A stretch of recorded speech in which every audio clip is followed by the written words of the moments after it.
Facebook তাকে চাকরিটা দেয়নি, ইন্টারভিউয়ে সরাসরি রিজেক্ট করেছিল। কয়েক বছর পর সেই ফেসবুককেই তার কোম্পানি কিনে নিতে খরচ করতে হয়েছিল প্রায় $19 মিলিয়ন। শুনে সিনেমার গল্পের মতো মনে হচ্ছে, তাই না? কিন্তু না, এটা বাস্তব জীবনের ঘটনা। হোয়াটসঅ্যাপের কো ফাউন্ডার ব্রায়ান অ্যাক্টনের বাস্তব জীবনের ঘটনা। এই ঘটনা থেকে এটা শিক্ষা নেওয়া হয় নাই যে ফেসবুককে পরবর্তীতে তার কোম্পানি কিনে নিতে হয়েছিল। এটা এমন একটা শিক্ষা যেটা কখনোই আপনার একবারের রিজেকশনকে আপনার ফুল পোটেনশিয়ালিটির ভার্ডিক্ট প্রকাশ করে না। আর এই গল্পের সব থেকে বড় শিক্ষা ফেসবুক তাকে পরবর্তীতে কিনতে হয়েছিল সেটা না। আসল শিক্ষা হলো একটা রিজেকশন কখনোই আপনার পুরো পোটেনশিয়ালের ভার্ডিক্ট না। ব্রায়ান অ্যাক্টন তখন 11 বছর ইয়াহুতে চাকরি করে নতুন চাকরি খুঁজছিল। এক্সপিরিয়েন্স ছিল, টেকনিক্যাল ব্যাকগ্রাউন্ড ছিল, কিন্তু নতুন চাকরির জন্য তাকেও ইন্টারভিউ দিতে হয়েছিল। প্রথমে টুইটারে গেল, ইন্টারভিউ দিল, কিন্তু রিজেক্ট। টুইটার তাকে নিল না, পরে ফেসবুকে তাকে ইন্টারভিউ দিতে হলো। ভাবুন তো, ইয়াহু এর মতো এত বড় কোম্পানিতে এত বছর চাকরি করার পরেও টুইটার রিজেক্ট করলো, তারপরে ফেসবুকও রিজেক্ট করলো। দুইটা বড় কোম্পানি, দুইটা রিজেকশন।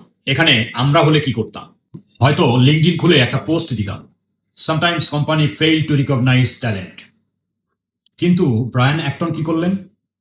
ফেসবুক রিজেক্ট করার পরে তিনি লিখলেন, Facebook turn me down, looking forward to life's next adventure.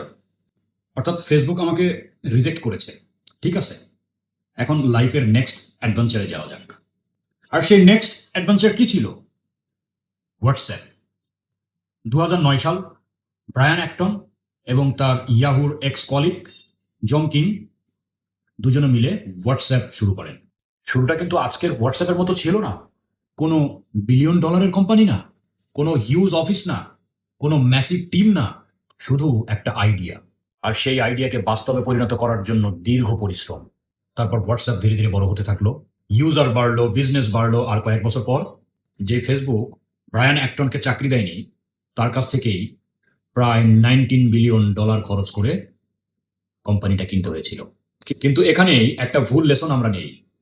আমরা বলি, দেখেছেন, ফেসবুক তাকে রিজেক্ট করেছিল, পরে ফেসবুকই তার কোম্পানি কিনেছে। গল্পটা এত সিম্পল না। আসল শিক্ষা হলো, একটা কোম্পানি আপনাকে রিজেক্ট করেছে মানে আপনি অযোগ্য, এটা সত্য না। হয়তো আপনার স্কিল তখন তাদের রিকোয়ারমেন্টের সাথে ম্যাচ করেনি, হয়তো টাইমিং ঠিক ছিল না, হয়তো তারা অন্য কাউকে বেশি সুইটেবল মনে করেছে। আর সবচেয়ে গুরুত্বপূর্ণ, একটা কোম্পানি আপনার পোটেনশিয়ালের সম্পূর্ণ অংশ দেখতে পায় না। আপনার সিভি দেখে তারা একটা ডিসিশন নেয়, একটা ইন্টারভিউ দেখে একটা ডিসিশন নেয়, কিন্তু আপনার জীবনে আপনি আরো কি করতে পারেন সেটা তারা জানে না। আমাদের ক্যারিয়ারেও একই ঘটনা ঘটে। একটা ইন্টারভিউ খারাপ হলে আমরা ভাবি, আমি পারি না। একটা কোম্পানি রিজেক্ট করলো, আমার লাক খারাপ।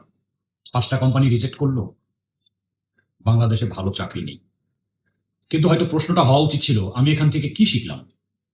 আমার সিভি ইমপ্রুভ করতে হবে, নাকি কমিউনিকেশন স্কিল, নাকি টেকনিক্যাল স্কিল, নাকি ইন্টারভিউ এর আরো বেটার প্রিপারেশন, নাকি অন্য কোথাও আরো বেটার সুযোগ খুঁজতে হবে? রিজেকশনের পরে থেমে গেলে রিজেকশনটাই আপনার স্টোরি হয়ে যাবে। কিন্তু রিজেকশনের পরে যদি আপনি আপনার নিজেকে আরো ভালোভাবে তৈরি করেন, একদিন সেই রিজেকশন আপনার স্টোরির শুধু একটা ছোট্ট চ্যাপ্টার হয়ে যায়। তাই আজ যদি আপনি কোনো রিজেকশনের মধ্যে থাকেন, চাকরি হোক, প্রমোশন হোক, বিজনেস হোক, বা জীবনের অন্য কোনো অংশ হোক, একটা কথা মনে রাখবেন, নো মানেই শেষ না। কখনো কখনো একটা দরজা বন্ধ হওয়ায় আপনাকে এমন আর একটা দরজার সামনে নিয়ে যায় যেটা আপনি নিজেও কল্পনা করেননি। ব্রায়ান অ্যাক্টনের গল্পের সবচেয়ে পাওয়ারফুল লেসন আমার কাছে, রিজেকশন আপনার পরিচয় নয়, রিজেকশন হওয়ার পরে আপনি কি করেন সেটাই আপনার পরিচয়। আর যদি ক্যারিয়ার নিয়ে এমন বাস্তব গল্প থেকে কিছু শিখতে চান, শুধু মোটিভেশনাল কোট না, তাহলে ফলো করে রাখুন, কারণ পরের এপিসোডে কথা বলবো হার্ডওয়ার্কিং করলেই কি ক্যারিয়ারে সফল হওয়া যায়, নাকি হার্ডওয়ার্কের পাশাপাশি সঠিক স্কিল, ডিরেকশন আর নির্ভুল স্ট্র্যাটেজি দরকার হয়। পরের গল্পটা হয়তো আপনার ক্যারিয়ারের সাথে আরো বেশি মিলে যাবে। So stay tune, grow with Ibrahim. Thanks for watching.